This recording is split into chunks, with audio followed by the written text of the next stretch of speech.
Hey guys, once again, Matt, aka Joke2 Driver here, with part 4 of the Scale 4x4 Wraith build. What we're doing tonight is the servo assembly, well, the servo mount, and then steering linkages. So right now what I'm doing is I'm mocking up the servo mounting plate, putting in the actual mounting brackets onto the plate itself. So you just seeing this pretty quickly. Sped it up obviously like I do most of these others so they don't get too boring. So I'm just getting the screws loosely placed in, and then I'm going to test fit this servo. Now one thing on this servo is this one is a high torque servo, and it's got a slight bulge on the case for the gearing in there, and that's causing me a little bit of fitment issues, so I'm just kind of messing around seeing the best way to deal with it. Ultimately I just made it work. I didn't do anything special. Just had everything kind of loosely mocked up. See right there, that small bulge.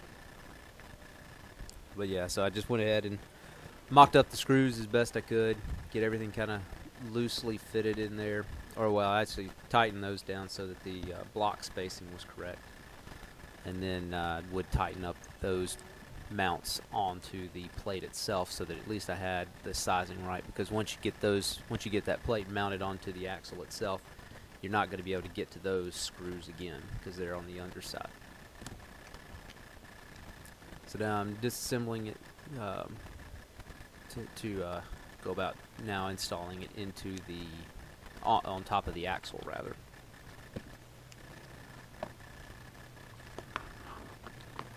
So you can see that plate sits right on top of there, and the screws go in the top.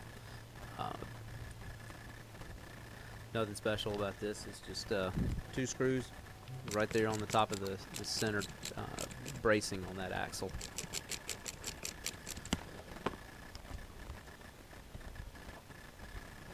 And then just test fitting again to make sure everything lines up.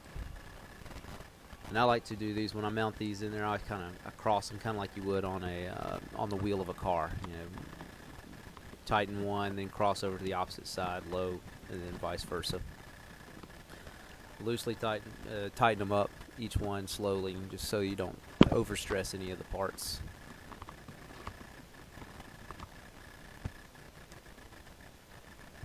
Yeah, just getting those nice and tight. Get that servo mounted. Now I have not preset this servo or anything like that. It's just as it came out of the box. I like to do all that after I'm done. Right now, these little brackets, these are the metal steering arms for the knuckles. The stock knuckles have the arm on the back of the axle, but in this particular setup it's obviously on the front. So these little arms, they're metal, and they are they're threaded, I believe. I know where the linkages mount is threaded, but they just go in and to there, right there on the front of the knuckle.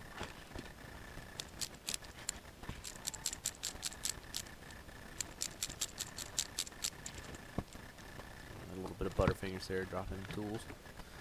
But that's set up, and then next we get to the actual linkages themselves. This is the short arm. This goes from the servo horn to the connecting rod, or connecting arm, whatever you want to refer to it as. Obviously, just putting in the ball ends. They can be this little step.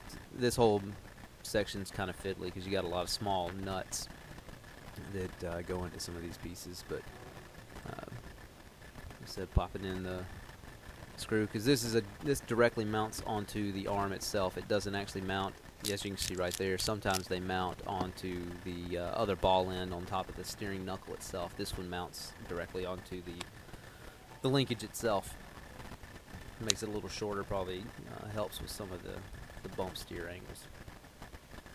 Don't know that for sure, just kind of making that up. But now installing the servo horn. This has a small nut. It just goes straight through. So once again, something that's just a little fiddly. But it's all straightforward. There's nothing too complicated about this.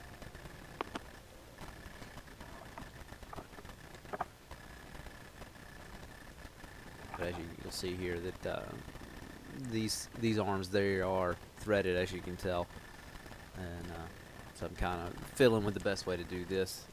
they loosely fit into the ball. So you're gonna end up with a small nut on the end. So once again, just another little fiddly bit, and then you're gonna just get that nut started. And as you can tell, it's threaded, so you get it all the way down and just tighten it up. And the process is going to be the same for the other side, which you'll see here in just a moment. So yeah, get the screw started. I've threaded probably about 80% of the way, and get everything else kind of mounted up before tightening everything down. Another little fiddly nut. I'm gonna get it started. There you go. And get it threaded all the way, and then tighten the nut down, and you have the two knuckles connected. And then lastly is installing the servo horn onto the servo. So you got a very small screw and washer. And then, like I said, I haven't pre-centered this. I go ahead and just get everything mocked up as close as possible. And then once I have the truck assembled and all the electronics in there, then I'll go back and center everything up. It's simple. You just undo the servo horn, and there you go.